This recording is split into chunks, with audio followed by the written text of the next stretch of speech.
আসসালামু আলাইকুম। আজকে গুরুত্বপূর্ণ ২ টি বিষয় নিয়ে কথা বলব। একটা হচ্ছে আপনাদের ট্যাক্স নিয়ে, আরেকটা হচ্ছে পেনশন নিয়ে। তো অনেকে যেহেতু কনফিউশনে থাকেন যে আমরা যেহেতু স্টুডেন্ট হিসেবে আসি, তাহলে আমাদের কি ট্যাক্স পে করতে হবে কিনা বা কত পে করতে হয়? তো যারা আমরা ইন্টারন্যাশনাল স্টুডেন্ট হিসেবে আসি, তাদের ইউজুয়ালি কোর্স চলাকালীন কোনো ট্যাক্স পে করতে হয় না। এটা ট্যাক্স ফ্রি। যেহেতু আমাদের আ নিয়ম বা রুলস রেগুলেশনে হচ্ছে 20 আওয়ার উইকলি করতে পারবে। সো 20 আওয়ার উইকলি করলে দেখা যায় যে ইনকাম যেটা আসে সেটা হচ্ছে £২৪৩ নিচে আসে। সো যখন উইকলি আপনার ইনকাম £২৪৩ নিচে আসে, তখন আপনাকে ট্যাক্স পে করতে হবে না। আর যদি আপনারা ফুল টাইম করে থাকেন, যখন হচ্ছে £২৪৩ উপরে ইনকাম আসে, যারা ফুল টাইম করতেছেন, তাদের দেখা যায় যে উইকলি মোটামুটি £২৪৩ উপরে আসে। সো তাদেরকে পরবর্তী ২৪৩ এর পরে যে ইনকামটা আসে, সেটার 20% পে করতে হয়। তো ইউজুয়ালি দেখা যায় যে যাদের আ ইনকাম মোটামুটি পার ইয়ারে £১২,৫৭০ নিচে থাকে, তাদের হচ্ছে ট্যাক্স পে করতে হবে না। যদি কোনো কারণে এখান থেকে ট্যাক্স কেটে নেয় বা হচ্ছে আপনার ইনকাম যদি দেখা যায় যে কখনো ২৪৩ এর নিচে বা হচ্ছে আবার কখনো ২৪৩ এর উপরে যেই ট্যাক্সটা কেটে নিল, যখন আপনি মনে করেন যে একটু বেশি স্যালারি পেলেন বা হচ্ছে আপনি দেখা যায় যে ভ্যাকেশন টাইম, তখন আপনি ফুল টাইম করলেন। করার পরে যে টাকাটা পাচ্ছেন সেখান থেকে দেখা যায় যে উইকলি কিছু টাকা কেটে নিয়ে গেল। কাটার পরে আপনার যখন আ বাৎসরিক অর্থাৎ অ্যানুয়াল যে হিসাবটা হয়, এখানে ইউকেতে অ্যানুয়াল হিসাবটা হয় হচ্ছে এপ্রিল থেকে এপ্রিল পর্যন্ত। এটা হচ্ছে ট্যাক্স ইয়ার। তো দেখা যায় আপনি এখানে যদি সেপ্টেম্বর ইনটেকে আসেন, তাহলে সেপ্টেম্বর থেকে এপ্রিল পর্যন্তই হচ্ছে আপনার ট্যাক্স ইয়ার। তো এই সময়টার মধ্যে আপনার ইনকাম যদি ১২,৫৭০ এর নিচে হয়, তাহলে আপনার ট্যাক্স কাটার কথা না। যদি বাই চান্স কোনো কারণে কেটে নিয়ে যায় বা হচ্ছে যখন আপনি স্যালারি পাচ্ছেন, পে স্লিপে যদি থাকে যে আপনার ট্যাক্স পেই এত টাকা এবং এত টাকা উইকলি হয়ে গেল, কিংবা হচ্ছে মাসে কেটে নিয়ে গেল। নেয়ার পর আপনি যেটা করবেন, ওই যে এপ্রিল যখন আসবে তাহলে তখনই হচ্ছে এদের গভর্নমেন্টের ক্যালকুলেশন হয়।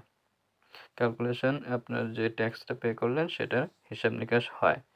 তো ওই সময়ে হচ্ছে আপনি যেটা করবেন, একটা অ্যাপস আছে এসএমআরসি। এসএমআরসি যে অ্যাপস, অর্থাৎ এটাই হচ্ছে আপনার customs and revenue controller management office. তো এদের একটা অ্যাপস আছে।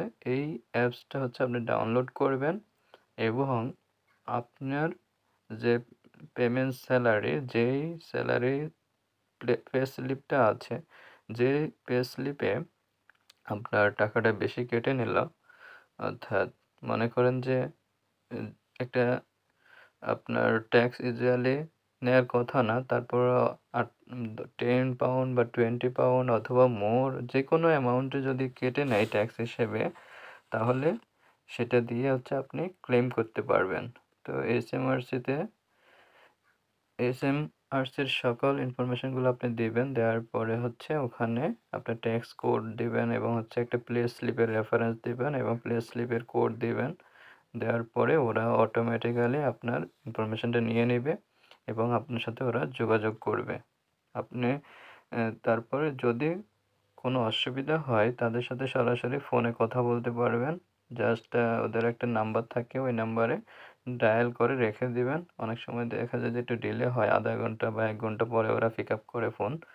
সো আপনি ডায়াল করে রেখে দিবেন। দেন হচ্ছে আপনার ডিটেইলস বলবেন যে কোনো সমস্যা হলে। আর যদি ওই অ্যাপসের মাধ্যমে ক্লেম করেন তাহলেও করতে পারেন এবং হচ্ছে আপনার অ্যাকাউন্ট ডিটেইলস দিবেন। দেওয়ার পরে আপনার অ্যাকাউন্টে ওই টাকাটা চলে আসবে। বাড়তি টাকাটা যেটা কাটলো, যেহেতু আপনার ইনকাম 12,570 এর নিচে, সো আপনার যে টাকাটা ওরা ট্যাক্স হিসেবে কেটে নিয়েছে সেটা আবার রিটার্ন দিয়ে দিবে। এটা খুবই ভালো একটা সুযোগ। তো যদি ডিপেন্ডেন্টও হয় কোনো ইয়ারে বা ট্যাক্স ইয়ারে, যেটা বলছিলাম যে 1 এপ্রিল থেকে পরবর্তী এপ্রিল পর্যন্ত, এই সময়টা 1 বছর সময়ের মধ্যে যদি ইনকাম কোনো কারণে 12,570 এর নিচে থাকে, তাহলে হচ্ছে ট্যাক্স পে করতে হয় না। যদি কোনো কারণে আপনার ট্যাক্স কেটে নেয়, সেটার জন্য আপনি এসএমআরসি অ্যাপের মাধ্যমে ক্লেম করবেন, রিটার্ন পেয়ে যাবেন। এটা হচ্ছে ট্যাক্সের বিষয়। পেনশনে আসি। তো পেনশনে এখানে 2 ধরনের পেনশন বা কয়েক ধরনের পেনশনে আছে। তার মধ্যে আমরা যারা জব করে থাকি তাদের ইউজুয়ালি 2টা পেনশন। একটা হচ্ছে নিজস্ব পেনশন, আরেকটা হচ্ছে কোম্পানির পেনশন। আপনার যে ইনকাম আছে তার উপর বেস করে একটা হচ্ছে পেনশন আছে, আরেকটা হচ্ছে আপনার এমপ্লয়ার প্রোভাইড করে থাকে একটা পেনশন। তো যদিও দেখা যায় যে আপনি যে এই পেনশনের টাকাটা আপনি তুলতে পারবেন একদম রিটায়ার্ড করার পরে। তার আগে কিন্তু পেনশন আপনি রিসিভ করতে পারবেন না বা তুলতে পারবেন না।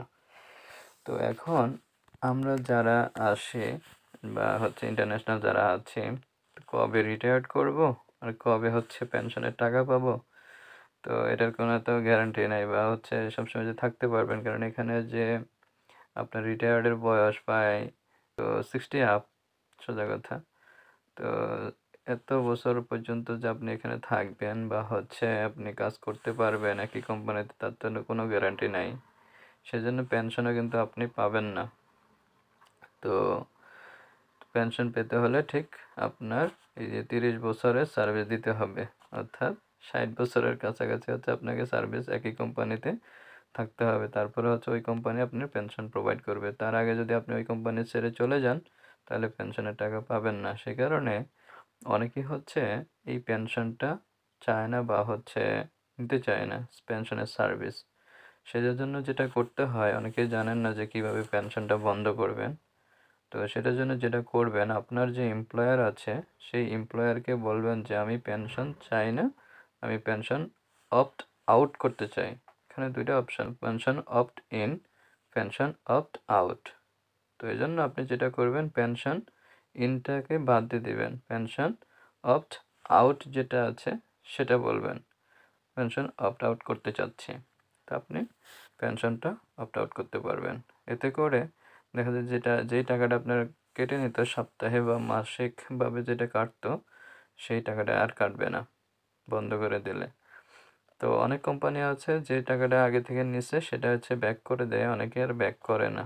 যেহেতু সেটা ব্যাক করবে একদম আপনি যখন রিটায়ার্ড যাবেন বা কোম্পানি থাকতে থাকতে আপনার রিটায়ার্ড পর্যায়ে চলে যাবেন, তখন হচ্ছে আপনার ওই কোম্পানি হচ্ছে পেনশন রিটার্ন করবে।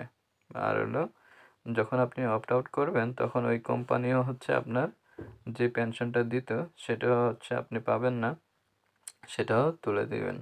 এটা পেনশন দরকার নাই আপনার। এই পেনশন দিয়ে হচ্ছে আপনি এর আশায় বসে থাকতে থাকতে দেখা যায় যে কখন হচ্ছে আপনি বুড়ো হবেন, বয়স হবে, তারপরে হচ্ছে আপনি পেনশনের টাকা পাবেন।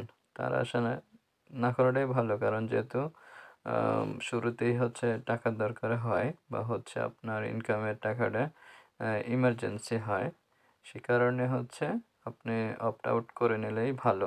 পেনশনের অপ্ট আউট করবেন, সেটা খুব ইজিলিভাবে করতে পারবেন।